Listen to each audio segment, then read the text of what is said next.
Okay. I can't do it anymore. I'm wondering if I should just talk to my therapist about my love for Aaron Warner. I think I'm coming down with something. Could just be these books making me sick. This is so stupid. This is so stupid. It makes me want to puke. I want to throw up.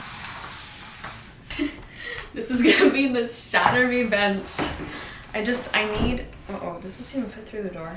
I need a Shatter Me bench. How are we doing today? My sanity slips through my fingers. So you clicked on this vlog. This is the introduction. It's gonna be short and sweet because I have a lot of work ahead of me. I'm gonna be attempting to read every single book in the Shatter Me series. There will absolutely be spoilers, okay? There will be. I need to talk.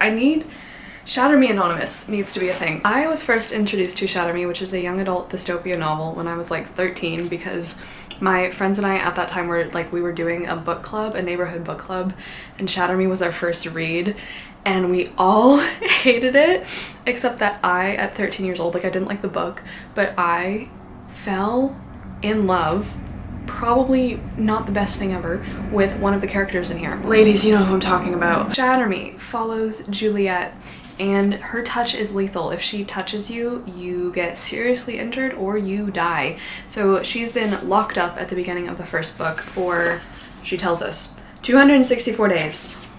264 days until eventually she is kind of taken out of there by the re-establishment, which in this dystopian world is the governmental system that is worldwide, by the way. It's worldwide. I already can't. I'm only 34 pages into it and I can't, you guys. They take her out of there because they want to use her as kind of their little gang, part of their gang of X-Men. It's like the secret division. It's a superhero book, okay? But we're just gonna pop right into this. Like I said, I'm 34 pages through. We're starting with Shatter Me. There were originally only 3 books in the series, but she recently, a few years ago, decided to pop out 3 more, and then as well she puts out like a novella in between each of them, so I have all of the novellas as well. 34 pages in, let me just give you my initial thoughts. The writing is hot garbage. In her defense, in Shatter Me's defense, I think she wrote these first ones when she was really young, but she writes, it's just exactly how I wrote in high school when I would write my really angsty, for no reason, poetry. Just like so dramatic, over the top, no one loves me. Number 1, it starts with a quote from Robert Frost from The Road Not Taken, the very famous 2 roads diverged in wood, and I took the one less traveled by, and that has made all the difference. I feel like that is just not the tone for this series at all, but it cracks me up that this starts with Robert Frost. Hilarious, good stuff. This is also infamously the book that has so many crossed out lines, like that's not me. It's just meant to show like what she would say or what she would have thought. So she's been locked up for 264 days. I have nothing but a small notebook and a broken pen. 1 window, 4 walls, 144 square feet of space, 6,336 hours since I've touched another human being. Do you have a clock in there? The minions. Not the minions of the re-establishment. This is what I mean about the really angsty just does not need to exist at all. I'm doing this for Warner and for Warner alone. I really cannot stand Juliet. Although I'm really trying to get into her journey because like she's very cooped up inside of herself, right? She's horrified by her own power. That's what's gotten her locked up in the first place. Her parents have abandoned her, neglected her since she was born because of this power that she has. And I'm really eager to see maybe even a villain arc. I always wonder about raindrops. I wonder about how they're always falling down, tripping over their own feet, breaking their legs, and forgetting their parachutes as they tumble right out of the sky toward an uncertain end. It's like someone is emptying their pockets over the earth and doesn't seem to care where the contents fall, doesn't seem to care that the raindrops burst when they hit the ground, that they shatter when they fall to the floor, that people curse the days the drops dare to tap on their doors. I am a raindrop. So that's what we're working with. About a few pages in, Juliet gets a cellmate and his name is Adam. What do we think of Adam? Say it with me. Scumbag. I think I've ever hated someone more than I hate Adam. He reminds me of an ex-boyfriend. It's so well done. So well done. That like I know Shatter Me has known an Adam in her life as well. We have pages like this, which like I appreciate. It's very early is this early mid 2000s style. So we're in a world that has been, I think, decimated by climate change. The reestablishment has taken over the world, and there's not a lot of trees, there's no birds anymore. And then we say things like, I only know now that the scientists are wrong. The world is flat. I know because I was tossed right off the edge and I've been trying to hold on for 17 years. The writing, like, why? I get it. It's a stylistic choice. Is it a good one? No. 2, 3, 4, 50,000 pieces of feeling stab me in the heart. There are 15,000 feelings of disbelief hole punched in my heart. Okay, so she's out of the prison, out of the insane asylum. We've met my man. I am 90 pages through Shatter Me. Oh, it's not great, is it? Basically, the reestablishment has taken her out of isolation. Warner, he is I guess he's in charge of the sector. They want to use her for their army because the world is kind of at war because people are trying to get back at the reestablishment for basically taking over the world, lying to civilians and just kind of killing lots of people and making the world not a better place like they promised. Adam, it turns out, wasn't actually just a random guy placed in her cell. He's actually a soldier for Warner. Like, he's one of Warner's soldiers, so she feels really betrayed by Adam. And now Warner is just being his charming self, being a little bit of a psychopath, lying, killing people. The writing's gotten worse to the point where, like, I'm like, what are you even saying? Talking about the reestablishment, they filled our world with weapons aimed at our foreheads and smiled as they shot 16 candles right through our future. Is it like a reference to 16 candles or what? Like, what are you even saying there? And then Warner forces her to, like, use her power on one of his soldiers because he wants to see what she can do. So the soldier, like, tries to grab her, and because, like, if you touch Juliet, you get, I don't really know, it's like you just get blinding pain almost to the point of death. He's not letting go because he can't, because I have to be the one to break the connection, because the agony incapacitates him, because I am a Venus flytrap and I am lethal. Like, I get it. She's very deeply traumatized by her power because she accidentally killed someone when she was younger. I think it was a child, actually. She accidentally killed a child. So she's, like, very upset by her own power. She derives power from it, and that, like, it makes her feel stronger, makes her feel better as a person, I guess, when she is essentially sucking people's life out of them, which, like, Warner wants her to embrace. We ended up our last little chat. Welcome. I hope you're cozy tonight. With Juliet having to torture Jenkins, who is a soldier, because Warner wanted to see what she could do. So, we've met the love of my life. We've met the psychopath. We've met the psychopathic love of my life, Aaron Warner. First of all, detail that I'm noticing for the first time, he wears a jade ring on his left pinky finger. Hot. I'll say it. I think what would really help us get into this book is if I tried to act out some scenes so we could kind of better understand some context, and maybe I just have some difficulty understanding how certain things are actually possible. So she passes out after torturing Jenkins because Juliet is super traumatized. Like, she's so traumatized from everything that she's gone through in her life. So Warner carries her to his room and puts her in his bed, and then she wakes up and Warner is staring at me, sitting at the foot of his own bed in a fresh suit and perfectly polished boots. Everything about him is meticulous, pristine. His breath is cool and fresh in the crisp morning air. I can feel it on my face. Like, he's sitting on the end of the bed. He's sitting on the edge of the bed and she's sitting up at the front by the pillows. And she can feel his breath. Like, what is he doing? He makes her eat some cheese because this whole book is like, Juliet just, she's not a big eater. She won't eat. Warner leads me out the door once I find my footing. I'm still clutching a piece of cheese in my hand. I nearly drop it when I step outside. I don't know why that's so funny to me. Okay, also, the thing with Shatter Me, first of all, I forget that this is a book where nearly nothing happens. Like, nothing is happening. Absolutely nothing is happening. Also, the way that Tahana Mafi writes, like, the dystopian future is so vague. The military aspects are so poorly done. Like, I'm just very confused in a number of ways. First of all, there are even more soldiers here than there are on my floor. Each is equipped with at least 4 different kinds of guns. 4, at least 4. There could be more than 4. Some of these soldiers could be carrying more than 4 guns, and they're all different kinds. I'm just like struggling to picture every single person has at least 4 guns strapped on them. Like, where do you put them? I'm guessing on your back, slung around your neck, strapped to your belt, and then what? In your leg? I don't know. The next question that I had is because Warner's like, hey, I have plucked you out of prison, out of the asylum, because I'm gonna use you for our war effort. Like, they want her because Warner thinks she's going to be useful because she can torture people with her power. But I'm like, you have guns.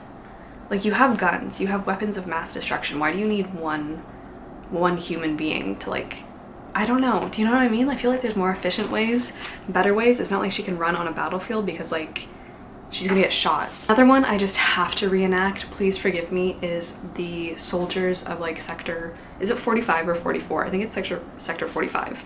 Their little, like, routine formation is so, oh god, it's just so funny. Shift as 1. It's 5 steps backward, 5 steps forward, 5 steps standing in place. They raise their left arms high and curl their fingers into a fist and fall on one knee. And then Juliet is like, I run to the edge, desperate to get a closer look at such a strangely choreographed routine, you could say. I've never seen anything like it. Anyway, we get a taste of how, I guess, cutthroat Warner is because he shoots someone who's broken the rules in front of everyone, and Juliet's like, oh my gosh, we have some more really bad writing. My dreams are bloody and bleeding, and blood is bleeding all over my mind. A personal favorite of mine, he's wrong. He's so wrong. He's more wrong than an upside down rainbow. Okay. Basically, this whole book is Warner trying to kind of work through Juliet's trauma with her, maybe not in the best way possible. Like, he's really trying to shock her, to confront her fear, because we learn that Juliet has a pretty tragic past in general. She's never had any friends, but we also learn that she accidentally killed a 5-year-old kid, 4 or 5-year-old boy, because she was trying to help him get away from, like, his abusive mother at a supermarket, and she, like, just tried to help him get up, and she killed him because she touched him with her bare hands. So she's obviously traumatized from that. We also find out at the same time that she knows Adam from school. Like, she knows Adam from elementary school. They went to school together. So it's kind of like a Katniss Peeta situation. I never liked Peeta in the books. I was definitely a Gale. Actually, I didn't even like either of them. I think I liked Finnick. So Adam and her have history, and she's like, oh my gosh, Adam, you were my only friend, even though they never talked. They never whatever, but I guess he kind of stood up for her. He stopped people throwing rocks at her, so that's nice. But then she finds out that Adam has kind of, Warner's like, by the way, Adam, like, he remembers you, and he volunteered to be the person who got put in your cell at the beginning of the book because he wanted to see what a freak you are. But that was only a lie that Adam fed to Warner so that Adam could get put with Juliet, because he's in love with her, and he's been in love with her since they were kids, but they never spoke to each other. Adam is kind of, I feel like, lying about some things though. I'm definitely foggy on some details, but, like, at least I don't think Warner ever lies to her. Like, he's ruthless, but he's honest about it. His whole thing is like, oh, Juliet is just like me, whereas Juliet is like, no, I'm not a monster, I'm not like you. And this is gonna be like their kind of dynamic throughout the book. You've suppressed all your rage and resentment because you wanted to be loved. Maybe you should trust me, maybe I understand you, maybe you should accept the fact that you've tried to be someone you're not for so long, and that no matter what you did, those bastards were never happy, they were never satisfied, they never gave a damn, did they? You don't have to be nice anymore, you can destroy all of them. I think that's a great pep talk. I would appreciate that pep talk. Okay. And then nothing happens for like 50 more pages. The thing is, I've been reading this book so quickly, but nothing is happening. Like, she has lunch with Warner. Warner is like, just use your powers, goddammit. And Juliet's like, no. And then Adam is like, oh, it's okay, I'm gonna get you out of here. We also meet Kenji for a split second. Kenji is my second favorite character in the Shatter Me world. He's another person that makes the book bearable, that makes the book worthwhile to read. I love Kenji. Kenji is like Adam's best friend. He's another soldier under Warner, but he is so fun. Anyway, one of the best characters. So we meet him for a split second. Yeah, and it's so not believable to me as well, because at this point Adam is like, I'm gonna run away with you, I'm gonna risk it all for you, I love you. And I'm like, huh? Like, where is this coming from?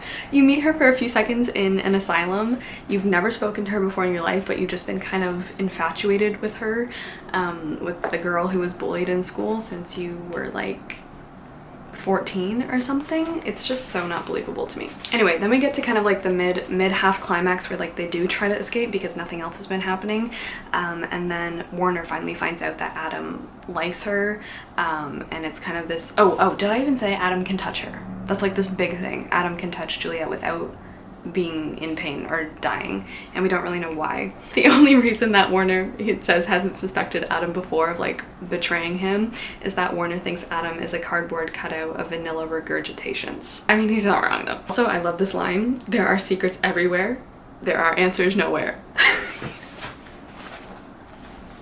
I'm having too much fun with this. Warner maybe takes it a little bit too far in the next chapter though, because right before they escape, he makes Juliet go into this torture chamber where spikes come out of the floor, and she has to rescue this toddler in like, he's just literally in a diaper. She has to rescue him, pick him up, and like confront the fact that she hurts people and kills people, which is pretty messed up, I will say, but it kind of works. And then all of a sudden she releases this huge amount of power, and suddenly it's not just like her touch that's lethal. She crushes, okay, I catapult through the concrete walls. I crush the glass with 10 fingers. You just broke through concrete with your bare hands. Whatever, we're just taking it as it comes. Also related to this line, I want to be stupid, dumb, mute, completely devoid of a brain. I mean, who doesn't wish for that sometimes? Then it gets to this meeting. Juliet and Adam are in Juliet's room. They're preparing to escape, and then all of a sudden this alarm goes off, and it's like, this is a code 7. All soldiers must report to the quadrant immediately. This is a code 7. This is a code 7. This is not a drill. And then Adam's like, oh JK, we're gonna escape now. I'm gonna hold a gun to your head. And Warner's like, seriously? Like, Adam, honey, what are you doing? Adam's like, oh my gosh, I love you. And Warner's like, what the goddamn hell? He doesn't even care about you. He just wants a way out of here, and he's using you. I could love you, Juliet. I would treat you like a queen. Yas. And then he says to Adam, you I would kill for pleasure, but Juliet is the one I want forever. Which is just, Juliet, you could love me, you know. We would be unstoppable. We would change the world. We could rule this city, Spider-Man. I don't understand why in every movie where like the villain or the character on the dark side is always like to our hero, we could rule the city, we could change the world, we would be such a team, and our protagonist is always like, no. Like, maybe just give it a shot. Just give it a shot. See how it goes. Just try, you know, have a little trial run on probation. Just team up for a little bit and see how it goes. Why don't you just, you know, see where it takes you? And then Adam is like, excuse me, I love Juliet. And Warner is like, you love her? You don't even know her. That's true. And Adam's like, we have to jump out the window, but we're 15 stories up. It's okay because Adam pulls out a coil of cord attached to a small claw-like anchor. Just tell me it's a grappling hook. Just tell me it's a grappling hook. There's no shame in having a grappling hook. And that's where I am now. 200 pages and hardly anything has happened except Warner absolutely insulting the hell out of Adam, which I'm so here for. So I'm gonna go read a little bit more. Right now I'm having a really good time, but it's just like it's not good. It's not good, okay? No. You have no right. You have no right. How dare you? Why would you do that? Okay, it's giving Pulp Fiction. Hi, Shatter Me's done. Book 1 is done and dusted. This wasn't great. Okay, let's be honest, this really wasn't great. If I were to read this now, I would give it such a low star, but because I went on Goodreads and I saw that I first read this in 2012.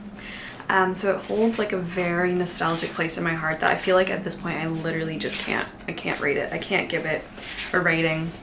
So what I'll do instead is just run you down everything that happens. God, where were we? I think Juliet and Adam escape, right? Yes. Juliet and Adam escape Warner's compound sector military base. Adam takes her to his house. She finds out that like he has kind of like a private house with the other civilians, I guess, and it turns out that Adam has a little brother named James who's like 10. We also meet Kenji, who is one of my favorite characters. Aaron Warner and Kenji Kishimoto are the only people who make reading Shatter Me like bearable. Kenji is one of Adam's friends, like a fellow soldier, and he comes banging on Adam's door and he's like, I've been shot, I didn't betray you. And then Juliet and Adam are like, you know, we can trust Kenji, we're gonna help him because he's like wounded. Kenji's whole personality, he is the biggest flirt. He's, I guess, very charming. He's very funny, very easygoing, but all of that, like, just joking hides a lot of pain, you know? I just really love Kenji. Really, it's like, I want to tell Kenji that I'm in a serious relationship. I want to tell him that Adam's made me promises. Like, guys, you've known each other for how long, really? Like, I know you kind of knew each other when you were kids, but you didn't even talk to each other at all. I love this one. I take a few bites of oxygen. Okay. What ends up happening eventually is that Adam and Juliet get caught by Warner. They shoot Adam, they drag Adam away. Warner's like, oh my gosh, I'm so glad I found you. He like shoves Juliet up against a wall. I wouldn't be complaining, but Juliet shoots Warner. She shoots Warner and she escapes. She rescues Adam, and together with Kenji, they find what is called Omega Point, because it turns out that Kenji was a secret operative in Warner's army, and he is part of what is known as Omega Point, which is basically this underground rebel base full of other superheroes, people with abilities, people like Juliet. None of them have her specific ability, but everyone has some sort of superpower. It turns out that Kenji is one of these people. His power is invisibility. There's like healers, there's this guy that has electrical powers, there's just this one poor guy who's really flexible. He's out here being Miss Elastigirl. I don't know. So that's Shatter Me, and that's how it ends. Juliet's like, you know what, there's more people like me out here. Anyway, I moved on. I picked up the next one, which was Destroy Me, which is a novella set after Shatter Me from Warner's point of view, which is in this collection called Unite Me. Never before have I met a more confusing series. Like, never. I think I now have to look up what order to read the next one. Anyway, I also finished Destroy Me because it's like this long. I tell you what a relief it was not to read from Juliet's POV. Oh my god, listen to me. Girl is going through a lot of stuff. Like, she is going through so much. I really read Shatter Me and her power of like not being able to touch someone without causing harm, like such an intimate, anyway, really read it as someone who really cannot deal with conflict, who has a lot of anxiety, a lot of fear. She's so scared of herself, and in that way I do really find her journey relatable. I sympathize with her, but god, she's so annoying while she's doing it. Destroy Me is set all from Warner's POV, which was very much easier to bear. Interestingly, this one does open with a note from the author that says, the strike-throughs in the Shatter Me books are intentional. The writing in the series is occasionally as erratic as its main character and serves as a visual representation of the chaos in Juliet's mind. The repetition, the hyperbolic language, the obsession with numbers, these are not errors on the page. As our heroine grows and evolves, so too does the prose, and as she finds her voice, the strike-throughs disappear, the language softens, the repetition dissolves, and the numerals ease into written words.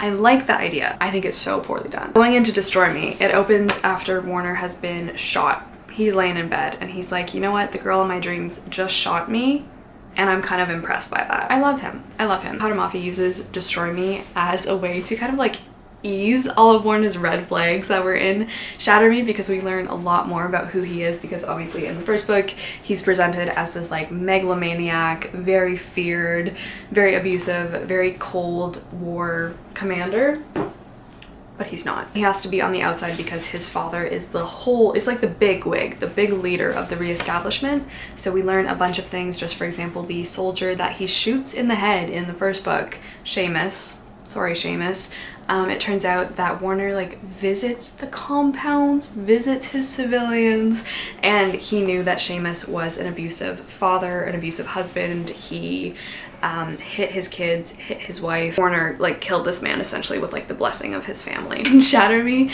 Warner definitely does take exposure therapy way too far when he makes Juliet touch a small toddler, but it turns out that it wasn't real. It was just a simulation, even though Juliet didn't know that. I'm not here to see Warner's red flags, okay? I just want to make that clear. I'm blind. He's so upset that he's bedridden. I'm tempted to punch my remaining fist through the wall. Instead, I take a moment to collect myself. Love to see it. I love to see men not punching holes in walls. So throughout this whole novella, you really just get the sense that Warner, like, he is the epitome of self-control.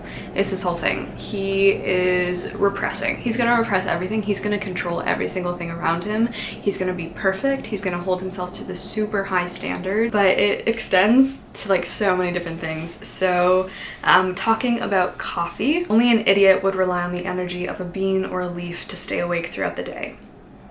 I guess that makes me a dumbass. You follow Warner's little routine. It kind of it's giving American Psycho. I feel like Tahana Mafi she really can write, but because like she gets so into the head of Julia, and Julia is just someone, she's going through a lot, but also the things that she says, they're just so cringy. But then you get Warner's POV and you're kind of like, oh wait, that was actually really nice. Like, he's thinking about Juliet.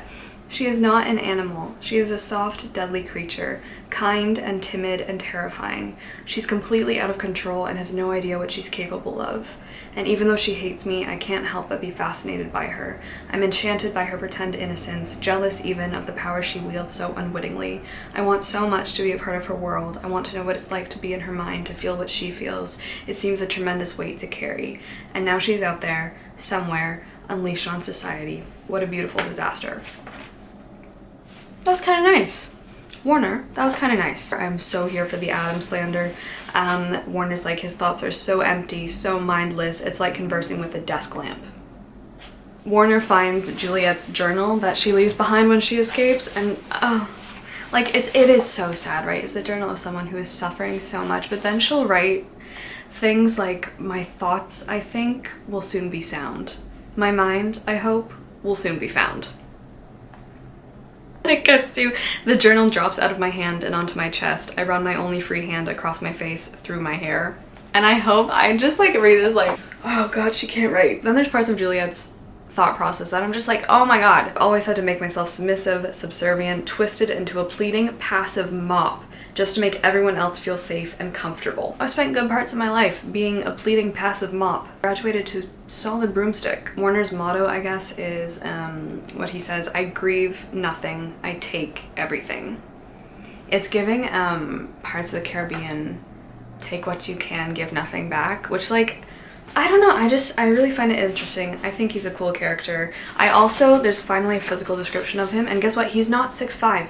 He's not 6'5". He's a reasonable 5'9", but then it's like, okay, cool. He's kind of like maybe a normal dude. He's not freakishly freaking big like every other man in romance nowadays. I've been built to survive, to maximize endurance and stamina, and I'm most comfortable when I'm holding a gun in my hand. I can field strip, clean, reload, disassemble, and reassemble more than 150 different types of firearms. 150? I can't even name 10 different kinds of firearms. This man's out here doing 150. That's pretty much all of Destroy Me. Was it unnecessary? A little bit, but it did give us some insight into Warner. I think I don't read Fracture Me, which is unfortunately from Adam's POV. I think I go right to Unravel Me, if I'm not mistaken. Okay, let's just see how it starts. Chapter 1. The world might be sunny side up today. The big ball of yellow might be spilling into the clouds, runny and yolky and blurring into the bluest sky, bright with cold hope and false promises about fond memories, real families, hearty breakfast, stacks of pancakes drizzled in maple syrup sitting on a plate in a world that doesn't exist anymore. Why is this becoming like a maple syrup commercial? Fond memories, real families, hearty breakfasts, Tim Hortons. Or not. Maybe it's dark and wet today. Whistling wind so sharp it stings the skin off the knuckles of grown men. Maybe it's snowing. Maybe it's raining. I don't know. Maybe it's freezing. It's hailing. It's a hurricane slipping into a tornado, and the earth is quaking apart to make room for our mistakes. That'll do it for me. That'll do it for me. That'll do. I can't do it anymore. Got through the first book without drinking, but I can't do that anymore. Okay, so I'm already 86 pages through Unravel Me. A really good thing about these books is that they're really fast to read. I'm getting a little bit tipsy, but we've just found out why Adam can touch Juliet. And Warner can too, if I didn't already mention that from the last book. Warner like grabbed her leg when she was trying to escape and nothing happened. So it turns out that Adam can disable things. Like that's his power. He can just turn off people's gifts, turn off people's power, take them away, which is like pretty symbolic of their relationship. My camera just died, but yeah, he can like take people's power away from them, which is, like I said, pretty indicative of Juliet and Adam's relationship, because he's just being like anger man. Like he just is so angry all of the time. He's already hiding things from Juliet. Like he's not telling her about this at all. It turns out that he has to go undergo all of these experiments with Castle, who is like the director of Omega Point. His power is that he can move things with his mind. But now Juliet's had a massive meltdown, almost just brought down Omega Point on top of everyone's heads because she saw what they were doing to Adam. They had him like tied to a table and he was screaming and stuff. I'm not really sure how that's testing him for anything, but she freaked out. Juliet in this book is just so unbelievably ignorant. I know that's the whole point, but it's just so hard to read from her point of view because she doesn't think about anything. She just immediately reacts. Like she's like, oh my gosh, they're hurting him, I'm gonna kill everyone. His ability is a kind of defense mechanism, one that he does not yet know how to control. It's something that's been working on autopilot his entire life, even though it only works to disable other preternatural abilities. If there was ever a risk, if Adam was ever in any state of danger, in any situation where his body was on high alert, feeling threatened or at risk of injury, his ability automatically set in. So this sounds all like good and fine. Oh my god. A series of tests have further shown that his body temperature rises when he is in a state of electricum, just a couple of degrees higher than normal.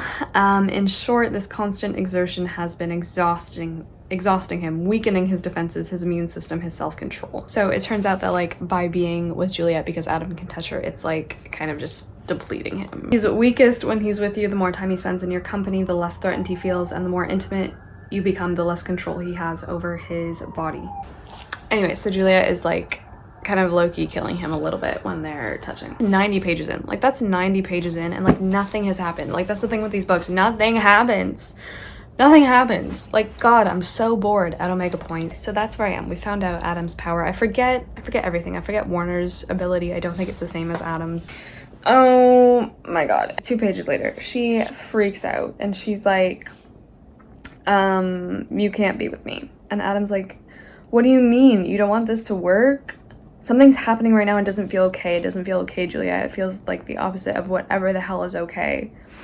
And then Juliet's like, it's too dangerous. It's better for you this way. It's better for you to just stay away from me. Like, she finds out and she's not even like, oh, let's just try and work through this or find a solution. Or like, maybe just hang out with each other. Like, you know what? We don't have to make out every single time we're together. She's just like, you know what? We're done. We're done. Then he starts making out with her anyway, even though she was just like, we're done. See, Adam, it's not the time, bro. It's hot rain and humid days and broken thermostats. It's screaming tea kettles and raging steam engines and wanting to take your clothes off just to feel a breeze. Sometimes I wonder about glue. No one ever stops to ask glue how it's holding up. If it's tired of sticking things together, or worried about falling apart, or wondering how it will pay its bills next week.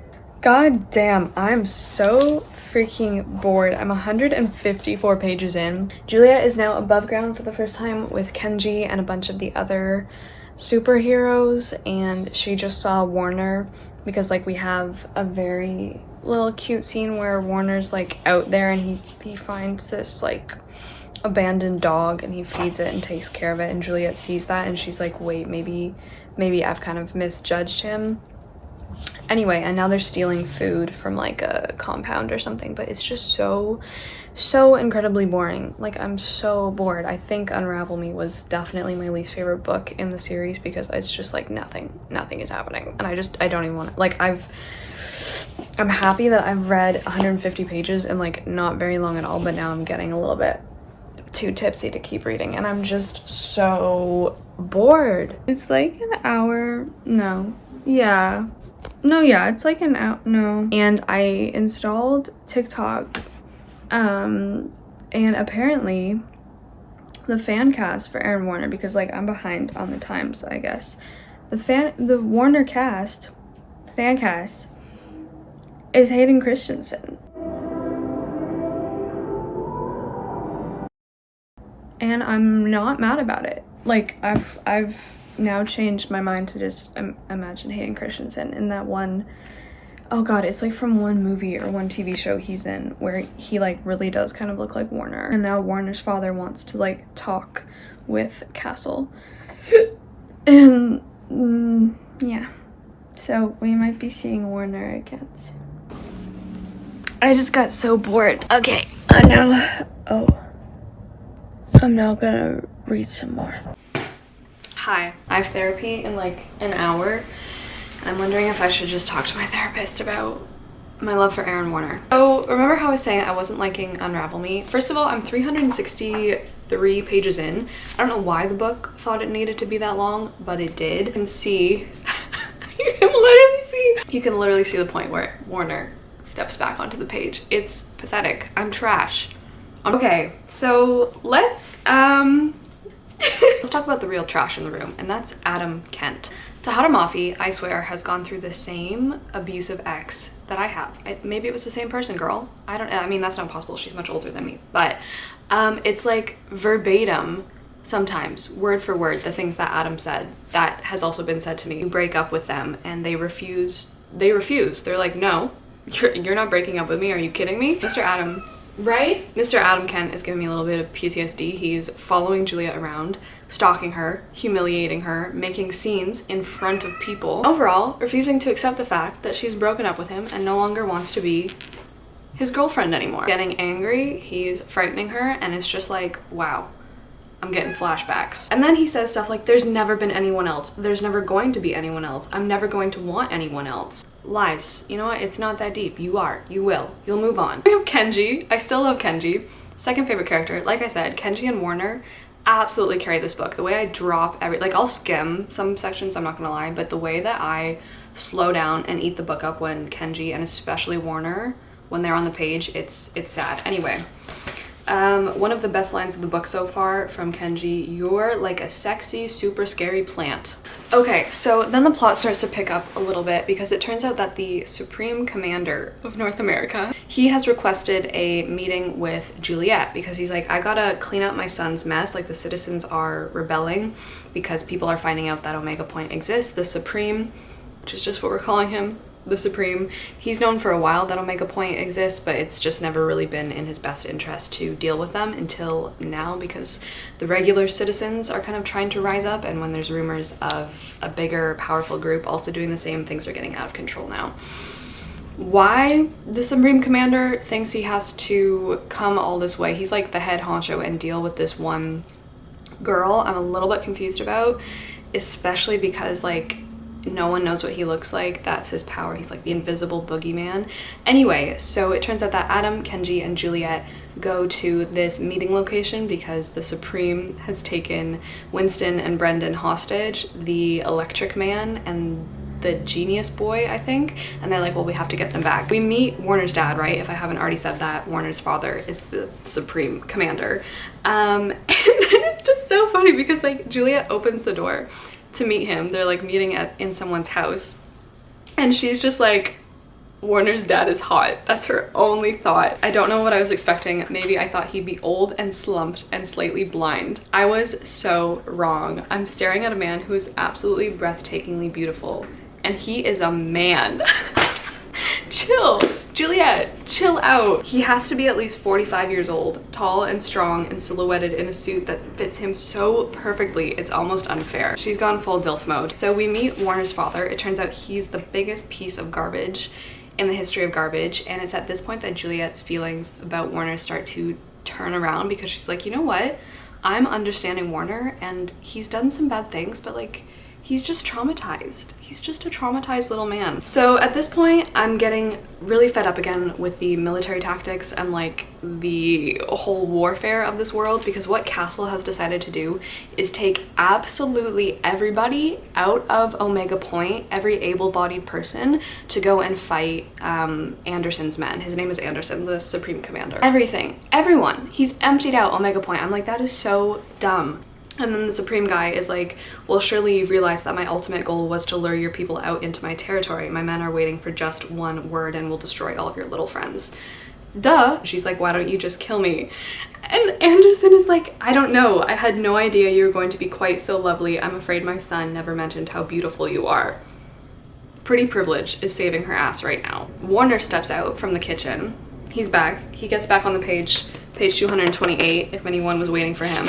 I was. And then Juliet's like, wait, I thought your last name was Warner, because Warner's like his last name. We don't know Warner's first name yet, but it's Aaron. And Juliet's like, wait, but your last name is Anderson. And the Supreme Commander is like, ew, my last name is definitely not Warner. My son thought it would be a good idea to take his mother's last name because that's exactly the kind of stupid thing he'd do. Green flag. Anderson is like, Warner, kill this girl. Like, this is going on long enough. You need to just kill her, get this over with. So Warner like takes out his gun and then he turns around and points it at his father. Warner's father takes out another gun and points it back at Warner. Learn more about like Warner as a child, and it's so sad because like his dad is like, how many times have I woken up in the middle of the night to find you, even as a little boy, trying to shoot me in my sleep? So at this point, Juliet's like, you know what? Maybe I kind of like Warner. I see what he's going through. I see maybe he wasn't lying when he said we're kind of the same or similar. Juliet turns around and shoots Warner's father in both of his legs, and she's gonna finish the job when Kenji barges in and stops her from becoming a murderer once again. But it's just like the Supreme Commander of the whole business lets himself be lured into a house with this girl who he knows has powers. He lets down his guard and he gets shot in both of his legs. I don't know, I just think it's so unbelievable. When Adam runs into the room, he sees Anderson, like Warner's dad, slumped on the ground, and he's like, oh my god, that's my dad. That's also my dad. That man is my father. And it turns out, everyone, that Adam and Warner, Aaron Warner, and Adam Kent, they're bros. They're literal bros. They're brothers. Kenji's like, you know what? We'll process this later. We need to leave. They go outside, and it's 50 of our people from Omega Point are fighting against 500 of Anderson's soldiers, who are unloading round after round, shooting at anything that could possibly be a target. But it's just the way that like this battle in the dystopian future is fought like it's the goddamn War of 1812. Like, you have 500 soldiers just on a field walking at 50 of these super, what are they called? Superheroes. One man is darting through the soldiers with such speed, he's nothing but a blur. So we have the Flash, Unravel Me featuring the Flash, confusing the men and knocking them down and stealing their guns. I look up and see a woman hiding in a tree, throwing what must be knives or arrows in such rapid succession that the soldiers don't have a moment to react before they're hit from above. This is just a mess. This doesn't make, this warfare, it does not make any sense to me. Why? 500 people with guns, and not even with guns, with bombs. We have to get our men off of this field before the soldiers get smart and someone throws a bomb big enough to destroy everything. The way this is not the way that this would be fought is just really irritating me. You have people with guns and bombs and futuristic warfare and tanks. Did I say that we have tanks? They have where are the tanks? Versus a woman in a tree throwing arrows. They need a new strategist. Juliet, she shatters the earth. Good on her. Okay, so at this point, we're back at Omega Point. We've survived the really weird battle, and Warner is being held hostage now at Omega Point, and Juliet is sent to be the one who will interrogate him for information about where their hostages are, because, you know, she's the only one he'll talk to. It's like the absolute magnetism of this man. Taharamafi knew exactly what she was doing. It's ridiculous. Warner has Juliet's notebook that she left behind at Sector 45. Warner has stolen it, read the whole thing. He's memorized her entire diary. Every single entry this man can recite. This is the attention to detail the ladies want. That's a lot of people's deepest desire, to be understood. And the way that Warner works, just in general, just as a type of character, works throughout the whole series to really understand the person he admires and loves. And then he's like, the way I read your journal, I wanted to know who it was you're running from. I wanted to find them, and I wanted to rip their limbs off one by one. I wanted to murder them in ways that would horrify you to hear. I'm listening. I'm here. It's story time. He has the talking stick. I'm all ears. As opposed to Adam, who just is an anger man, runs away, is borderline abusive at this point. Warner apologizes. He apologizes. He says, you have to know how sorry I am that I kissed you like that, right? Because they smooched in the first book. Number 2, he reassures her. Promise you, I never would have kissed you if I didn't think you wanted me to. And then number 3, he compliments her. You finish it off with a compliment. This is how you do it. He's like, you tried to kill me. And he smiles. And then Juliet's like, that amuses you? And he's like, yeah, I find it fascinating. When you try to kill him, but he's into it. And then he's like, all you ever said to me was that you didn't want to hurt anyone. You didn't want to murder people. And Juliet's like, I don't. But then Warner's like, except for me? You don't want to murder anyone except for me? I just love it. Simping hour is over. I am really gonna go to therapy now. That's probably the best. That's probably the best thing for all of us, let's be honest. Not me actually talking about Shatter Me in therapy. Hi, okay, let me just pause. It's Lady Gaga. I'm not gonna lie to you. Was gonna sit in my little reading bench, but someone has claimed it for himself. I guess I'm going on a spiritual journey with Juliet now, and that's just where I am. Juliet and I, as much as I don't like her, we are quite similar in a lot of aspects, and one of those is anger. Okay, where's my anger? Where'd it go? We're both looking for our anger. I finished Unravel Me. Where did I even leave? Where did I even leave you off, man? Okay, so Adam gets worse. We hate Adam so much. He's still refusing to believe that Juliet has broken up with him. Warner's here, adding to the scene, adding to the drama. It's so funny because like they're bickering and Warner just walks by and he's like, I really wish you wouldn't waste your affections on someone who has to beg for your love. So it turns out that Warner has abilities, and the moment that Castle learns that Warner has abilities, Castle's like, release him. Stop holding him hostage. He's one of us. Everyone, myself included, I'm like, what the hell? Like, this man is a murderer. He's also the son of your worst enemy, and you're immediately just like, let him go. And it's just because of this vow that Castle made to himself that he would never be prejudiced or like deny asylum to people, to superheroes. We're here to give houses to superheroes. Juliet is Simp City right now. It's truly Simp City. We find out Warner has tattoos. Also has a Shakespeare tattoo that says hell is empty and all the devils are here. Juliet starts being like, Adam who? Who's Adam? I don't know, which is like fair. I'm very happy for her. This is a weird line that just absolutely took me out of the saucy moment, and I just started laughing. I want to study the secrets tucked between his elbows and the whispers caught behind his knees. Warner apologizes for kind of torturing her, which like, whatever. I wanted to teach you. I knew you had the potential to be more, so much more. I could see greatness in you. You were the chosen one, Anakin. He says, you're going to go on to do incredible things. I've always known that. I think I just wanted to be a part of it. You know the drill. Nothing happens. We learned that like, as opposed to Adam's ability, because Adam can just disable people's powers, Warner can like actually take them and use them with no consequence to himself, because Adam disabling people's power drains him, hurts him. Warner, he's having a good time. It feels great. It's TikTok. Then we have Warner's I want to be the friend you fall hopelessly in love with monologue. Then we have the big battle between Omega Point and Anderson's men, the Supreme Commander. We finally have a big battle. It's once again the trio, Kenji, Juliet, and Adam, who go out because Warner has disappeared. He's like, you know what? I'm leaving Omega Point. Bye. Juliet gets captured and then shot in the chest by Warner's father. Warner's father has also taken Sonia and Sarah captive. They are the 2 healers of Omega Point. That's their power. They can heal people. And at the very end of this book, we have like a catching fire moment, and Anderson absolutely bombs, destroys Omega Point. Like, it's gone. I don't know if anyone else like remembers when they finished the second Hunger Games book. I remember exactly where I was, what I was doing, and like the instance when I knew District 12 got destroyed. That was crazy. I was freaking forced to read Fracture Me. I've never had a worse time in my life. One complaint I do have is that Dahar Mafi, like in her novellas, she overlaps so much of the same material and content that we already read in like Unravel Me, because Fracture Me, this one is from Adam's perspective, by the way, so you already know I wasn't gonna have a good time. But like, half of it at least is just going over stuff we already read in Unravel Me with like little bits from his perspective just thrown in there. All of Fracture Me is Adam kind of hating on Juliet. Knew she never should have come with us. I knew she should have stayed behind. She's not built for this. She's not strong enough to be on the battlefield. She would have been so much safer if she'd stayed behind. Why does no one ever listen to me? Okay, Adam, she's the one with literal concrete breaking, earth shattering, touch you, I will kill you powers. When Juliet is taken hostage by Anderson, Kenji's like, Kenji is the one who is like, let's go save Juliet, we need to get her back right now. And Adam's like, I don't know, I'm not sure what we can do.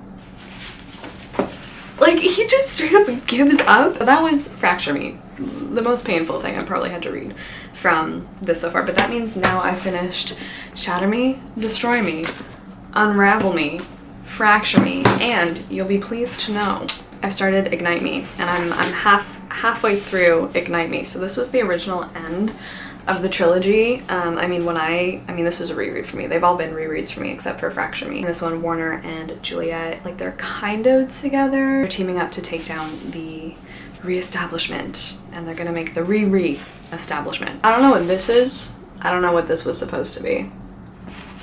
Couldn't tell ya. And that Juliet's like, you know what? Castle, he shouldn't be in charge. I've always known deep down who should be leading the resistance. Me. No, Juliet. No, I don't think it should be you. Juliet at this point thinks that everyone from Omega Point is dead because, like, how could there be any survivors? But Warner's like, you know what, I'll take you out there, I'll show you just so you can kind of process it. So they go out, and who do they find out there but Kenji? And Kenji's like, hey, there's 9 of us left alive from Omega Point, including Castle, Adam, Winston, Brendan, who the hell else? Lily, Aaliyah, oh, James, Ian. I just named them all. Are you proud of me?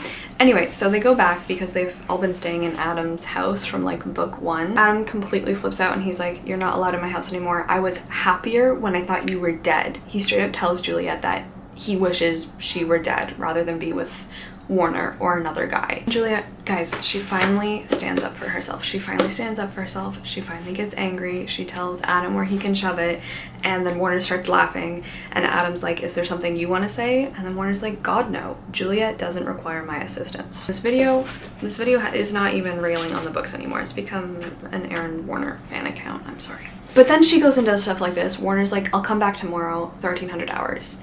And Juliet's like, 1300 hours from now? No. Last thing, because I am 204 pages in, Juliet finally admits to Warner. Warner's already confessed his love to her, but she's like, you know what, Aaron, I think you're a good person. She's like, I think you're a really good person. After this man straight up tied Adam, her boyfriend at the time, to, like, a slaughterhouse conveyor belt and was gonna torture him slowly to death. She's like, I think you're a good person. Wait, that's where I am with that. So I am really gonna try to, like, I don't know, finish this tonight.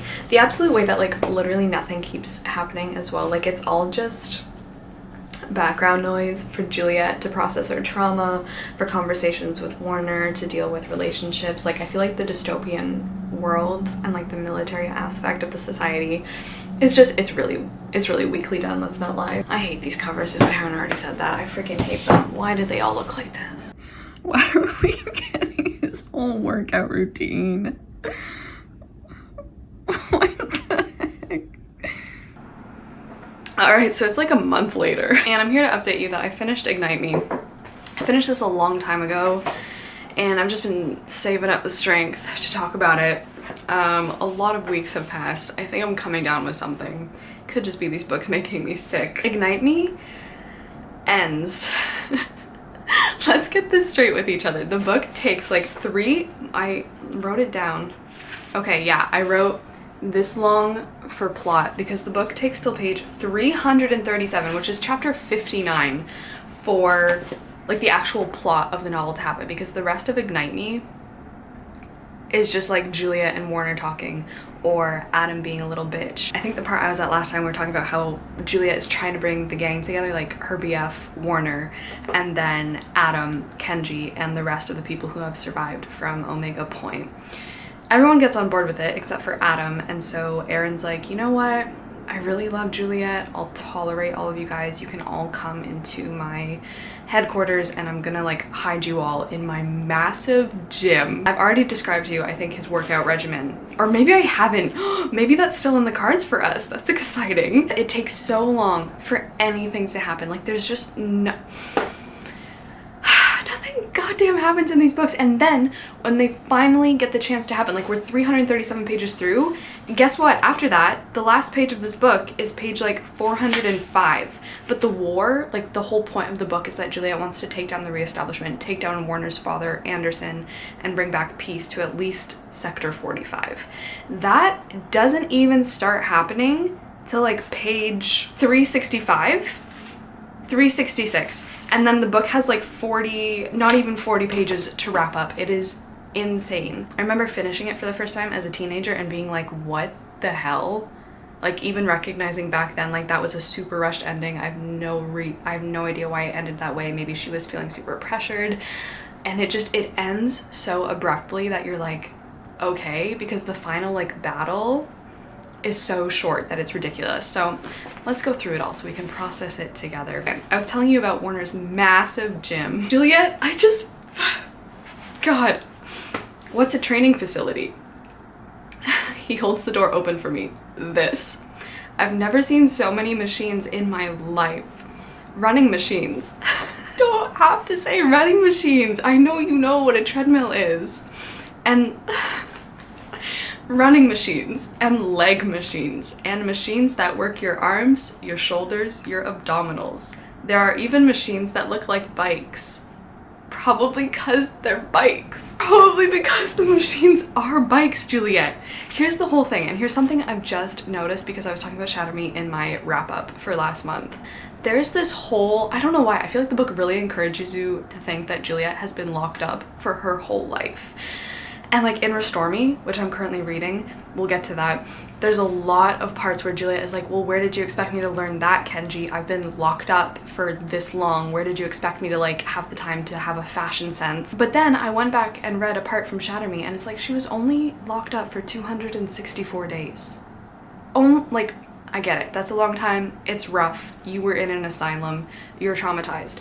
But you can't use that as an excuse for not knowing that a running machine is a treadmill. Just this weird moment where I was like, wait, she should know a lot more of the things than she like makes excuses for not knowing because she wasn't actually in there her whole life. I don't know what any of these things are called. I know one of these things is a bench press.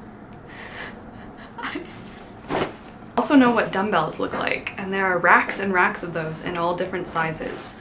Weights, I think. And then we have the development of a relationship that is maybe one of my favorites in here and makes the whole series worthwhile, is the relationship between Kenji and Warner. It's really special. I find it really funny, and I really love their dynamic because Kenji is super outgoing, flamboyant, very funny, sarcastic, never serious, and Warner, of course, is the exact opposite. So it's really a treat to see their interactions. I really look forward to that, I will say. I think she does a really great job. Okay, and then we have a really tragic moment where like Juliet does start to talk to Kenji about her time in the asylum, and then the reader, I guess we realize that yes, she had the power all along to break out of the asylum because we now know that it's not just her touch, she can literally break through concrete. And Juliet says, don't you think I've realized that if I'd allowed myself to get mad a long time ago, I would have discovered I had the strength to break through that asylum with my own two hands. It hits really hard. Don't you think that I think about that all the time? Don't you think it kills me to know that it was my own unwillingness to recognize myself as a human being that kept me trapped for so long? For 264 days, I was in there, and the whole time I had the power to break myself out, and I didn't because I had no idea I could, because I never even tried, because I let the world teach me to hate myself. You know what? It's times like that I'm like, Juliet, I understand. I'm rooting for you. But then she goes and says stuff like, a running machine? Stop. We have some really adorable training sessions between Warner and Juliet where he's teaching her to fight. I lost my goddamn mind over them, but that's okay. Finally, Warner's like, you know what? It's probably the time to get the freaking plot in motion. So what Juliet does, because let's not forget, it's literally like these 6 or 7 people against the whole reestablishment. Juliet gets up on the roof of the headquarters. Warner has like all his little soldiers established, all his little soldiers in the courtyard listening, and Juliet is like, yo.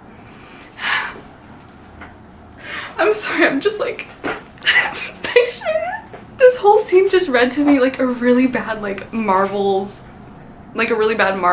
Avengers scene where like they're assembling, and it's just so cringy. It totally engages with like the whole superhero trope where the superheroes like make themselves known to humans and they have to like impress humans with their skills to make them want to follow them. It's just so stupid. She then gets up on the roof and she's like, hello, I'm alive. You were told that you destroyed Omega Point. You were told that you slaughtered us.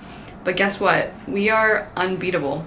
She keeps climbing up the building. Join a new resistance. We are the majority. You're actually not. There's 7 of you. Some soldiers like, we already know what you can do. That didn't save you before. And Julia's like, no, you don't know what I can do. You have no idea what I can do. I reach my arm. I reach my arms out in front of me. Both hands pointed. Oh, both hands pointed in the direction of the crowd.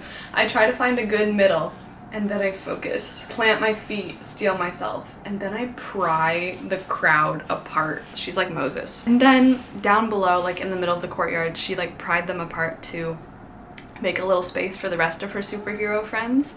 And then she jumps from 100 feet in the air, eyes closed, legs straight, arms out, and lands so hard on the ground that it shatters beneath me. I'm crouched, knees bent, one hand outstretched in front of me. She's just like a Black Widow. Just like a Black Widow pose. Kenji makes everyone like visible again because he's been hiding them invisible, and then like one of them does his little electricity power, one of them does his like super flexible move, and then Juliet's like, send word to your family, your friends, prepare for war. And then all at once, Kenji makes us disappear. What a show. By the way, that's on page 347, and the book ends, like I said, 50 pages later. So here's what happens in like one sentence. The Supreme Commander, Anderson, arrives at the sector in this huge ship. His huge ship docks, and Julia and Kenji, just Julia and Kenji, board the ship and kill Anderson. The end. I just still don't understand, because we just had that whole crazy, sorry, he really needs attention right now, where Juliet absolutely like smashed through hundreds of men. Kenji and her get to the ship, and the ship is obviously on the deck, swarmed with Anderson's guard, with his soldiers. And Kenji's like, oh, I've never seen this level of security before. Juliet's like, maybe we can fight them? Yeah, you can fight them. You just, what?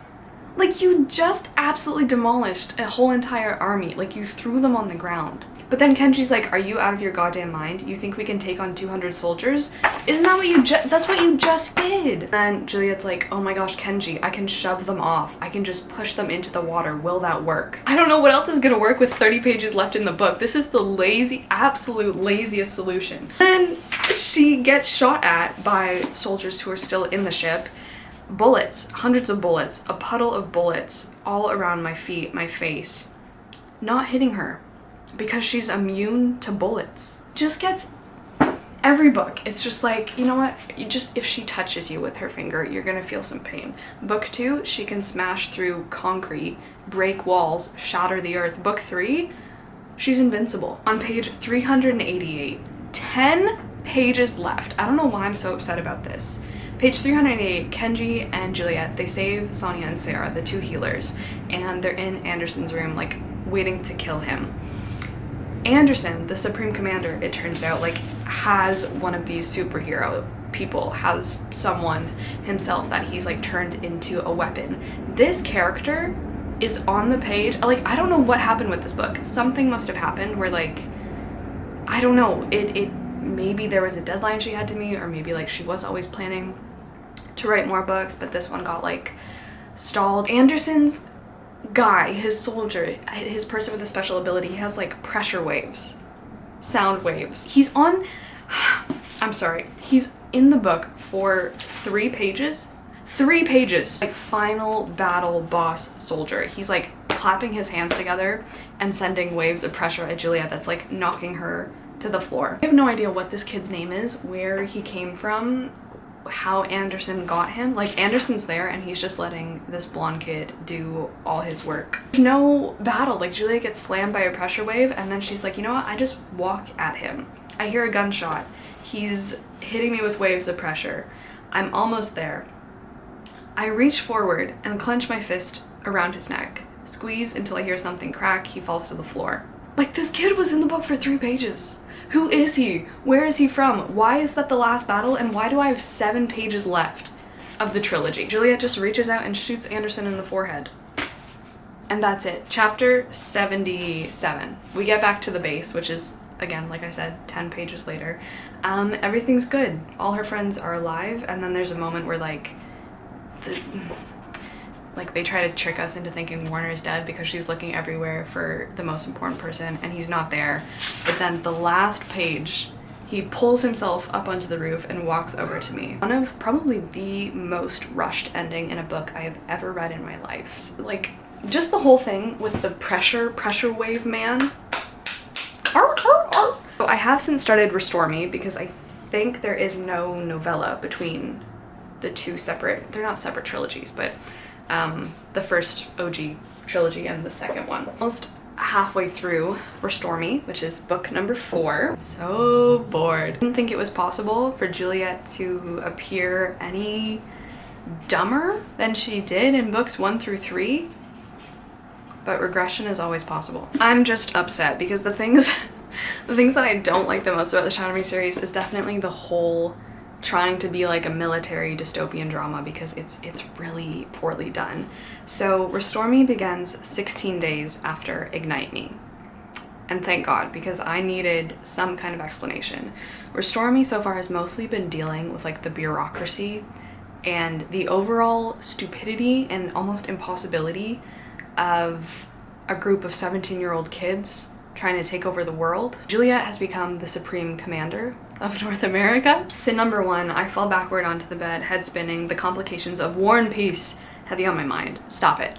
Like, throughout the series, there have been so many drops of classic novel names. It needs to stop. Castle is still here. He's very much recovered from the trauma of book number 2, and he's kind of in a pivotal role again. And he's like a 17-year-old girl taking over North America. Like, it's just the way that he says it. I'm like, this is the reality. Aaron's POV really gives me American Psycho vibes. Just the way he talks about himself. I'm standing in the middle of my bathroom, wearing nothing but boxer briefs. My body has never been leaner. The sharp lines of muscle never more defined. Let's see Paul Allen's muscles. We have the reconciliation between Warner and Adam, because I don't know if I said, but they know that they're brothers. I don't think James knows that Warner is his brother, but they're probably gonna get there. So they're both actually mourning the loss of their father that Juliet shot in the head. But yeah, they're kind of going through the complications of grieving an abusive, toxic family member, which I think is pretty well done, and they're relying. That's kind of what brings them together, is this grief that they feel like they shouldn't be feeling for their father. Something else, Warner's frustrating me a little bit, and not in the usual way. He should honestly be telling Juliet so much more, because we learned that Warner has a whole history with like the children of the other supreme commanders around the whole world. Like, he would spend his childhood flying to Australia and then Dubai, like just going all over the place and having meetings with these wacko adults who are in positions of total power and their children. The first people who answered Juliet's letter, she sends a letter to the rest of the continents being like, hey, do you guys want to come over? Do you guys want to meet? Do you guys want to go on a play date? The first people who answer, I think, are from the Supreme Command Ship of Asia. We meet the first 2 siblings from the other Supreme Commanders, like the other 2 Warners of the world. And they're fun. They're fresh, new characters. Definitely feels like we finally have more characters being added with a lot more depth, because previously it was honestly kind of just Kenji and Warner. But now we have Nazira and her brother. Kenji falls in love with Nazira, who is so not really into him. She's so fun. She's so badass. She's so like, she's just very cool. Probably one of the coolest characters we have so far. Kenji, who has never really shown any interest in anyone, is head over heels for this woman, and it's really fun. Something else really sus is that Castle is like to Warner one day, oh my god, like, you need to tell Juliet that these people are coming to meet her and that they're your old childhood friends. And Warner's like, no, I don't. And Castle's like, wait, do you not know who Juliet is? And Warner's like, what do you mean? And Castle's like, oh my god, your father never told you. And Warner's like, what? And Castle's like, your father never told you who Juliet's parents were. And then that conversation kind of cuts off. So I forget, I read Restore Me, I read it so long ago, and I remember it being like my least favorite of the 4 books that I originally read, so I have no idea. I mean, I've seen spoilers and I think I kind of know, but I really have no idea. what this Juliet's parents' mess is, and I cannot wait because it's becoming a goddamn soap opera with like every cliche in the book. Juliet goes out for a walk with the two siblings, Warner and Kenji. Kenji goes off, Warner goes off, their siblings go off, and Juliet's like, you know what, I'll be fine, I have my retinue of soldiers to take me back to base. But like walking, she's out in the open. She's just assumed one of the most coveted positions in the world in a way that has made millions of people angry, extremely angry. She should know that she is like the main target for assassination. She's walking out in the open and she like disables her own shield. She disables her own invincibility because she wants to play with sand. It's like watching very young toddlers try to play soccer, and they sit down in the middle of the field to play with the dandelions, and then they get upset when the soccer ball clocks them in the head. What did you think was gonna happen? She's literally walking along, consciously aware that she's shut down her invincibility, and she's like, oh my god, sand. What do you think happens? She gets shot in the chest, and she has the audacity to be like, someone shot me? Zero saves her life. And now we're at the part where Warner's going to see her in hospital, and he's like, are you goddamn serious, Juliet? So that's Restore Me. I'm gonna keep reading this. I hope to finish this soon. I'm like, oh god. No, I'm almost halfway through. I've been talking for 40 minutes about this. I'm gonna die.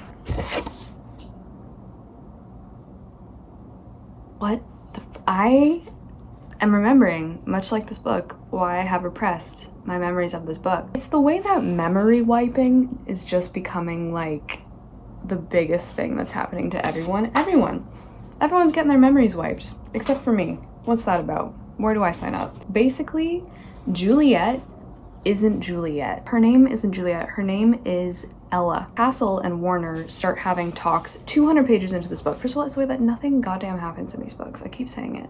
I don't even want to say this to you. I want to spare you. I want to spare you so badly. Turns out that Juliet's biological parents aren't dead, right? Because like the abusive family that she had before she was thrown into the asylum, they weren't her real parents. They were adoptive. And now Castle's like, I have all of her files. Her biological parents aren't dead. Castle tells Warner that she had a sister, an older sister. Juliet, or Ella, had an older sister called Emmeline. And Warner's like, oh my god, you've lost your mind, Castle. I don't know what you're talking about. And then Castle's like, nonsense. You've met Emmeline many times. You've lived in her world. You've interacted with her. Remember from like the original trilogy, I never thought I would say this, but I miss the original Shatter Me books. Bring them back. He had to do something, some big bad thing, so that he could stay in Sector 45 to be with his mother. His father made him do some really bad thing. Yeah, it turns out that really bad thing was torturing Juliet's sister. Whoops. Because Juliet's sister also has powers. Then we find out that Kenji was infiltrating Warner's base in the first place in book 1 because Omega Point was on a mission to retrieve Juliet. Whatever, just everything we've been told throughout the first 3 books, like Tahadamafi's coming back and being like, wrong. There's a reason why Emmeline is kept under such high security. She is critical somehow to the structure of the reestablishment, and I still don't know how or why. So apparently Ella and Emmeline, can I just say like Ella and Emma to simplify this? Ella is actually Juliet. They're somehow the most important thing to the reestablishment, and now Warner and Castle are the only 2 people who are Juliet's allies who know. But you can bet your buttons that as soon as Warner tells Juliet that, hey, I tortured your sister for 2 years, really sorry about it, I didn't know it was your sister, you don't even know you have a sister, obviously things are gonna blow up. Juliet and her sister were the very first unnatural finds of the reestablishment. The reestablishment always knew all along about the X-Men living among them. The ones with the best abilities were absorbed by the system, divvied up around the world by the Supreme Commanders for their personal use in perpetrating the wrath of the reestablishment, and the others were disposed of. I guess that explains the blonde seal pressure wave boy. Exploiting these girls, understanding their powers, was what helped the reestablishment dominate the world. So I guess like the reestablishment has been like publicly bad-mouthing people with supernatural abilities and making the public believe that they're bad, when in reality the reestablishment is built off of the work, the backbone, most likely the slavery, exploitation, and overall everythingness of these people with supernatural abilities. I really appreciate Warner, because like he learns all this information, and in a lot of cases, especially in a lot of books, like he would just keep it a secret. He would not tell Juliet. He would wait until the worst possible moment. This man goes right to Juliet and he's like, I have to tell you something. We have to sit down and talk. I tortured your sister and I just found this out. Like, as soon as he finds this information out, he's like, Juliet, we gotta talk. I mean, he didn't really torture her. He just oversaw Emmeline's stay in prison. She was confined to a water tank for 2 years, the 2 years that he was torturing her. Juliet does have a breakdown. She has a really big breakdown. She's kind of becoming mass murderer Juliet, which is where ultimately this is heading. And then shit kind of gets really real for a second because like she starts talking to her inner child and I'm just like, oh damn, go away, please die. I'd chained the terrified little girl of my past in some unknowable dungeon inside of me where she and her fears had been carefully stored, sealed away. Her memories suffocated, her anger ignored. I do not speak to her. I don't dare look in her direction. I hate her. But right now, I can hear her crying. Right now, I can see her, this other version of myself, and if I could reach inside myself and rip her out of me with my own 2 hands, I would. I would snap her little body in half. I would toss her mangled limbs out to sea. I would be rid of her then, fully and truly, bleached forevermore of her stains on my soul, but she refuses to die. She remains within me, an echo. It's like trying to choke a ghost. Nothing is happening, guys. All we learn is that Nazira has invisibility powers and flying powers. Nazira can fly. She's Superwoman. Then we have like one page where they're like, oh, by the way, the reestablishment burned War and Peace.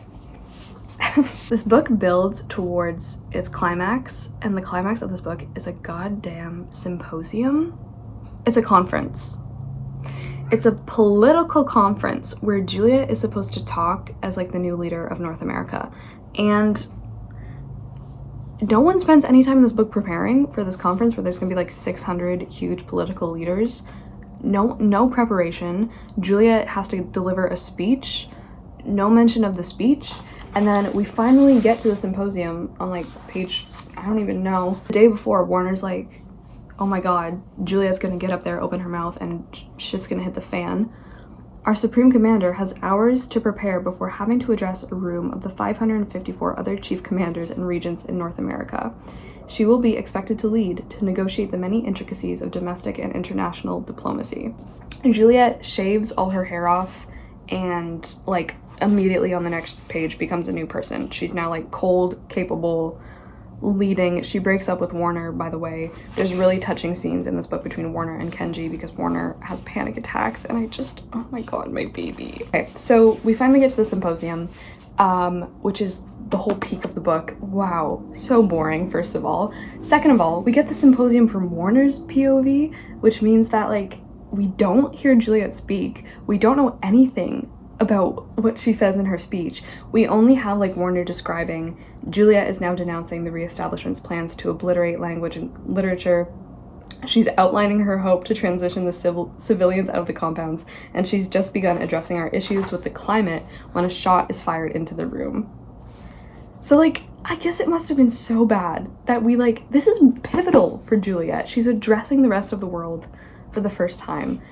We get none of it. Anyway, someone tries to assassinate her. She peels the dented bullet off her forehead. And then she screams into the room because she like goes insane. She has like a Daenerys season 8 moment. And now it's apparently not just like her touch, her power to rip apart concrete, her invincibility. She can use her voice to kill people because she screams into the room. She screams into the room, and every single person in her line of sight drop dead. 554 people, their faces, their bodies, the seats they sit in, sliced open like fresh fish, hit with a syringe out of nowhere. And then she sees like an older man and woman come up to her, pick her up, and then she's like, oh my god, who are you? What do you want from me? And her mom's like, oh shit. And the woman's like, I'm the Supreme Commander of Oceania. Your father and I have come to take you home. She's been a New Zealander this whole time. Her biological parents are the Supreme Commanders of Oceania. She's like, she starts picking up all these pictures and she's like, oh my god, it's me and my sister. And then the last picture she picks up, it's a picture of a little boy and a little girl. He looks at her as she eats a piece of cake. I flip over the picture. Aaron and Ella is all it says. So she's known Warner her whole life. But the memory wiping though, oh my god. It's just, it's a little upsetting to see an author ruin their own work. I hate it. I hate everything about it. So that's Restore Me. I also finished, wherever the hell it is, Shadow Me, which is about Kenji. And the thing is, Shadow Me was just like rehashing, sometimes word for word, events which already happened in Restore Me. So like, it's just so pointless to read the novellas because they offer almost no new information.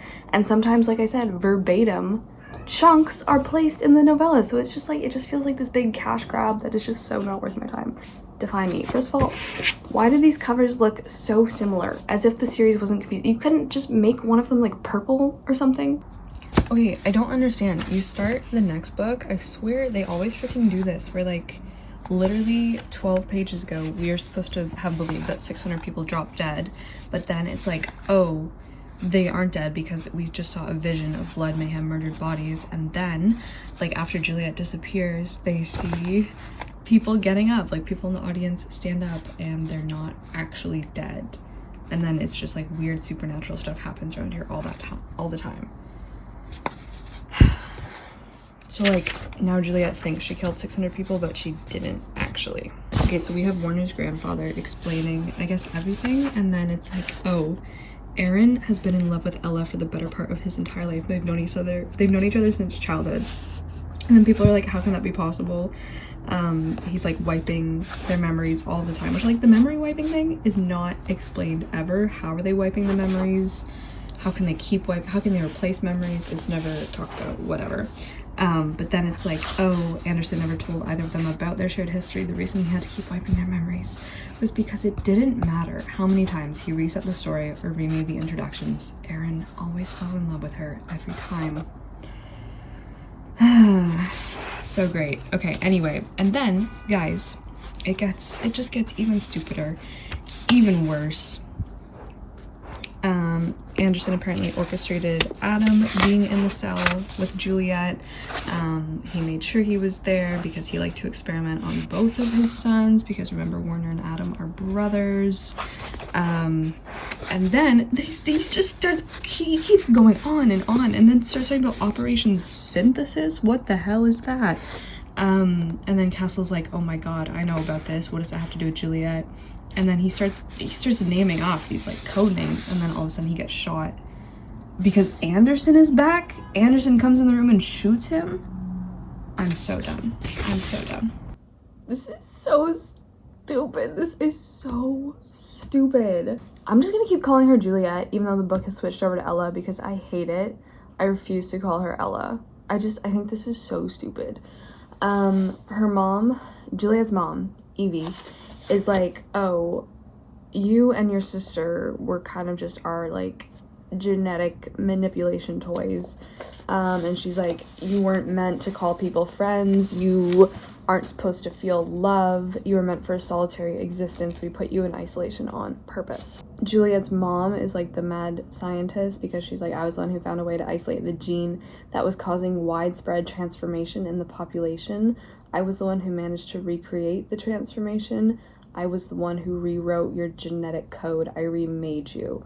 So like, I guess Juliet wasn't born with these powers. She was given them because Evie, her biological mother, manipulated her genetic code because she found the gene that gives people Superman abilities. And now she's like, I'm gonna wipe all of your memories, and I'm going to download this information directly into your mind of like, maybe different memories, maybe past memories. First of all, don't you mean like upload this information instead of download? Because she's like, I'm going to download this information directly into your mind. First of all, how does that even work? So now Juliet has to pretend, because like she keeps her memories, it doesn't work on her. She has to pretend that she's like their good child. No, I'm so upset. This is so stupid. So we then have Warner's POV. This is the next stupid thing. He's been kept in the cell. I think he's in New Zealand as well. And remember how Anderson is alive? Like Warner's father is alive? Yeah. Now all of a sudden Warner's father opens Warner's cell door and he's like, oh, hi son, happy birthday. This man at the end of Ignite Me, was shot twice in the head by Juliet, and he survived. And then Warner is now remembering Ella/Juliet from his childhood and getting back all his memories and being like, oh my god, my father separated us years and years and years every time we met because we would like fall in love after every single memory wipe. And then for some reason in his imprisonment, Warner has a letter opener. Yeah, he has a letter opener. And then his father, who came back from the dead after being shot twice in the head, which we don't even know how he managed to do this in the first place. All we know he was like airdropped to New Zealand and they fixed his brain back together. Anderson, Warner's dad, after surviving that, gets taken out by a letter opener. I was aiming for his jugular, and it looks like my aim was true. He chokes. He yanks the letter opener from its home in his neck. The blade has penetrated his larynx.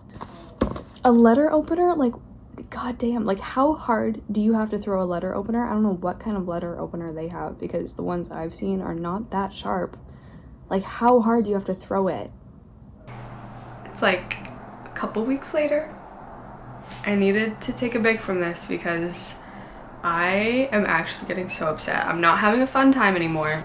I'm not laughing and cringing and just having an overall ridiculous time like I was with the first trilogy. I am genuinely upset at the way things have developed in the later trilogy. She has gone back, changed everything, erased basically the meaning of everything because everything was like undermined in the first trilogy by what happens in the second trilogy.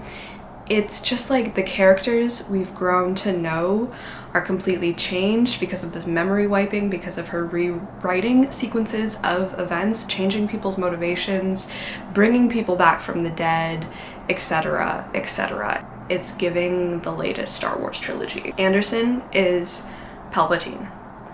I think the last clip I remember filming was me telling you he survived being shot in the head point blank only to get taken out by a letter opener to the jugular. Turns out he survived that too, because he got Sonya and Sarah's healing powers implanted into his genome. Since I've talked to you, I finished Defy Me, I finished Reveal Me, and I'm halfway through Imagine Me, which is the last book, and then there's just one more novella. Today, people, today is where this ends. Like it ends today. It ends here. I can't do this anymore. I can't go on. I'm gonna finish this today. Shatter Me is a dystopian novel. The world has gone to pieces. Except it hasn't, because what Juliet ends up finding out now that she's in New Zealand with her psycho mother and father is that Emmeline has been central to the reestablishment in that she can perpetuate mind control of the masses. So everything that everyone has been seeing, the carnage, the natural disasters, the earth, the climate that's been absolutely decimated by climate change, by humanity, it's not actually real. Emmeline has telekinetic abilities. First of all, I thought telekinesis was like the ability to move things with your mind, but whatever. They wanted her to be able to perform mind control of the masses. But it backfired. The more they experimented on her, the stronger and weaker she became. Her mind was able to handle the physical manipulations, but her heart couldn't take it. The whole original storyline, and this is where my big problem lies, the whole original storyline of like Juliet embracing her power, meeting other people like her, dealing with her anger, dealing with conflict, dealing with like her fear of herself, that was like the whole journey I was invested in books 1 to 3. But in the later trilogy, all of that is wiped away because she finds out that she's this little puppet in such a bigger scheme. And now, because Emmeline is deteriorating, like she's dying inside this water tank, they want to put Juliet in her place, like put Emmeline's mind into Juliet's body. Like the characters we knew and kind of loved, like Warner, I don't even give a crap about Warner in this later trilogy, and I was obsessed with that man in the first 3 books, obsessed with him. But now it's like people are changing so quickly, and because of this memory wiping thing, it's just like nothing means anything anymore because people can come back from the dead. You can just wipe people's memories. It's like one of those dramas where everything just is nonsense because anything can happen. You can do anything and it's just a mess. Like it's a bigger, more unfun mess than the first three. So the memory wiping doesn't work on Juliet in New Zealand. She finds Emmeline's body. Her mother comes into the room and is like, oh my gosh, what are you doing? Juliet has known her mother for like, I don't know, not even 50 pages now, and she kills her mom. She straight up just kills her mother. In fact, she rips her heart out of her body. Doesn't get a chance to process it. She doesn't get to talk to her mother. She just straight up rips her heart out. And Emmeline is like, thank you, thank you, thank you, because like Juliet now obviously wants to save her sister from this imprisonment. So Evie, the mad scientist, she was on one of the most important people in the new developments in the Shatter Me series. She was like on page for, I don't know, 10 pages. Warner and Kenji. Also, can I just say, it's the way Adam has been completely written out of the story. It's so funny to me. It's so funny to me the way that this like central character is gone. He's not in this book at all. He was barely in Restore Me, and he's barely in the last book. It's just like, she's just disposed of Adam. Warner and Nazira end up rescuing Juliet from New Zealand. They steal a plane, and they're on the plane going back to wherever, and Warner thinks it's a good idea to propose. Because of course they had their reunion where they're like, oh my god, we've known each other since childhood, I remember you, I remember all of these things, because the Haru Mafia has like inserted so many scenes of them over the years. And can I just say, like, I read classic lit, I read lit fic, those are my two main, like, I'm doing a thesis right now. I don't get confused or befuddled with like theory, philosophy, kind of complex literature. This is confusing. This is so confusing the way that this is written, because like I'm like having trouble making it make sense. He's like, Ella, I want to spend the rest of my life with you. My dude, this is so not the time. She just killed her mother. We're not even talking about it. She's still like, nowhere in the book was it like, oh my god, I killed 600 people. Like, I guess she's just put together that was Emmeline making her hallucinate that she killed 600 people. But like, it doesn't say that anywhere, so like, I don't know if she still thinks she just killed 600 people, she just killed her mother, and Warner's like, put a ring on it, baby. So you might be asking, how is Emmeline able to perpetuate this mind control of the masses? So it's because her brainwaves are connected to tidal turbines that convert the kinetic energy of her mind into electricity. Evie found a way to harness that electricity and project it outward all over the world.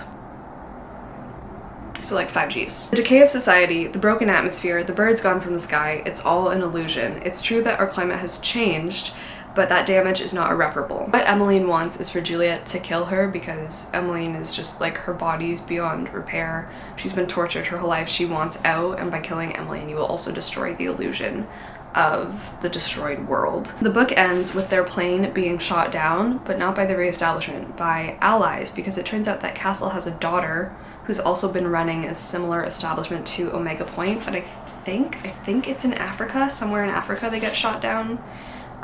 So now they're at this super cool other kind of Omega Point in Africa with Castle and Castle's daughter. I'm gonna give you one word for Reveal Me, and that is pointless. 230 pages through Imagine Me is one of the longest ones in the series, but I just have to read this, and I just have to read Why the hell does it look like this? Why have you yassified the Shatter Me books?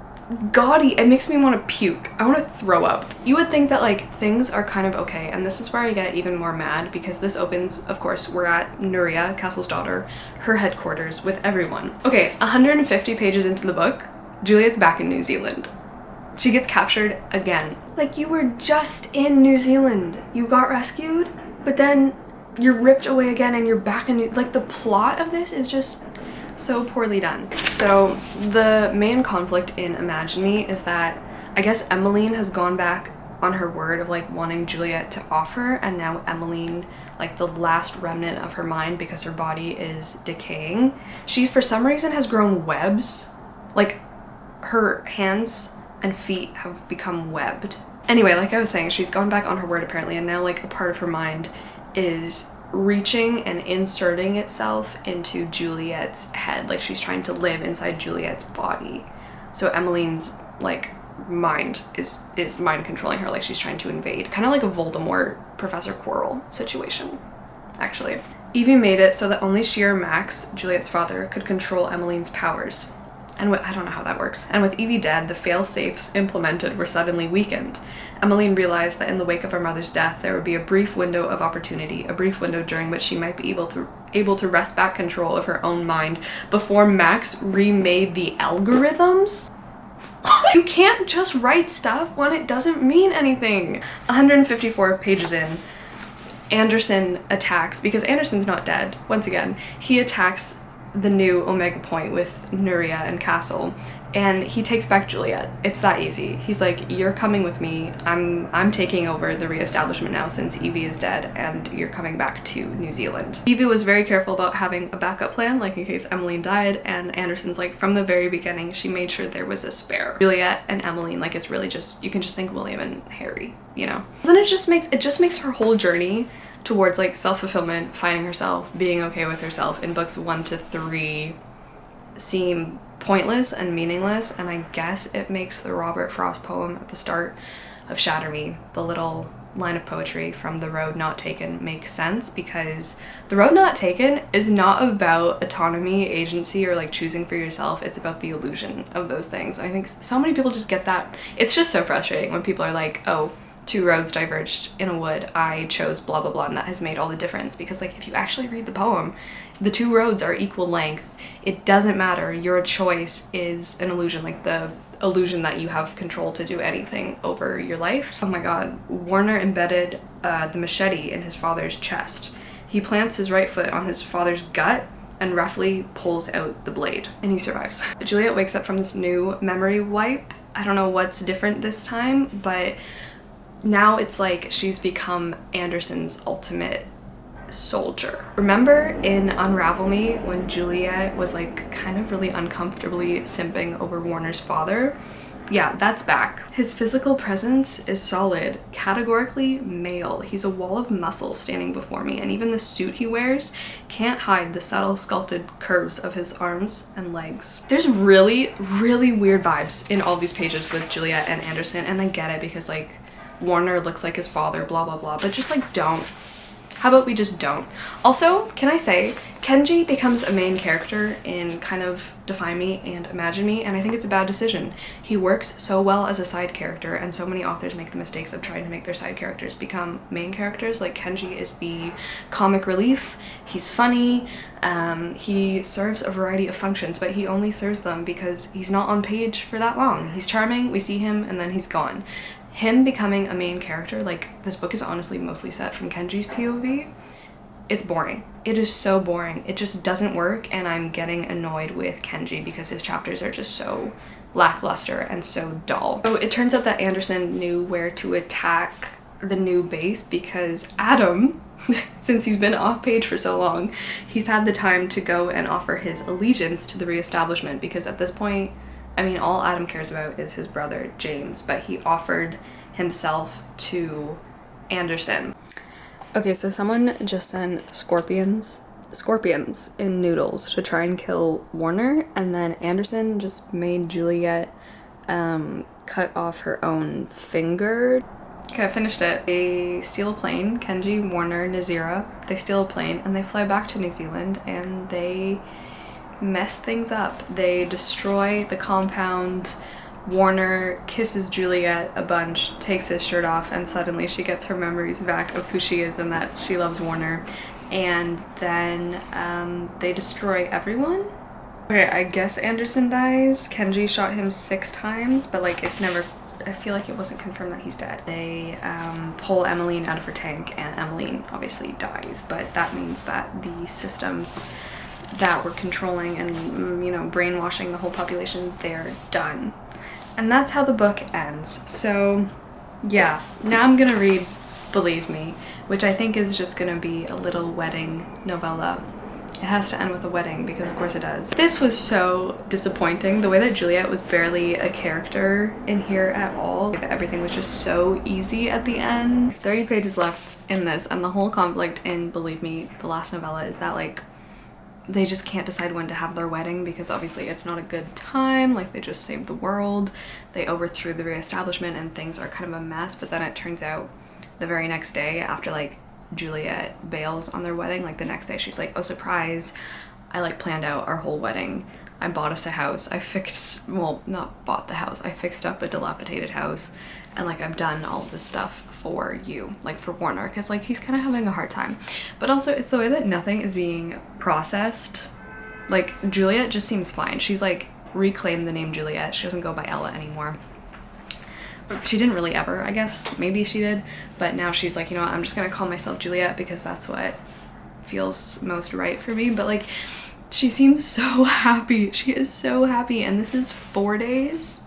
No, I think 4 days after her sister's, no mention of her sister. There's no mention of her sister in this. 4 days after like destroying the world, the reestablishment, the order of the world, killing her mom, killing her dad, by the way, or I guess Emmeline technically killed her dad, but witnessing the murder of so many people, and like no one's talking about anything. Everyone's just fine. It was mostly all new content, which was nice, and we got more of like the Kenji and Warner dynamic that I really love. So like this was not such a feat, so terrible to read, especially because it's all from Warner's POV as well. But let me get all of the books. We finally did it. We read all, can you believe that? I can't believe that. This took me so much longer than anticipated. I'm gonna pretend like the novellas don't exist, and I'm gonna pretend like I'm just gonna delete all of these books from my brain, and I just want to hang on to the core trilogy because it's very nostalgic, it's very cringy, and it's so bad that it's funny, whereas these are just plain bad. Let me know what you thought of this video. If you'd like me to do it again with other series, I have other series in my brain that I would love to do these kind of videos with because this was kind of fun, except when it got unfun. So I'm gonna log off. Thank you so much for being here. If you made it all the way to the end, holy moly, let me know with like the double eye emoji. Like leave me an eye emoji. So, okay. I'm gonna go recover now. I'm gonna go try to recover. So, ciao.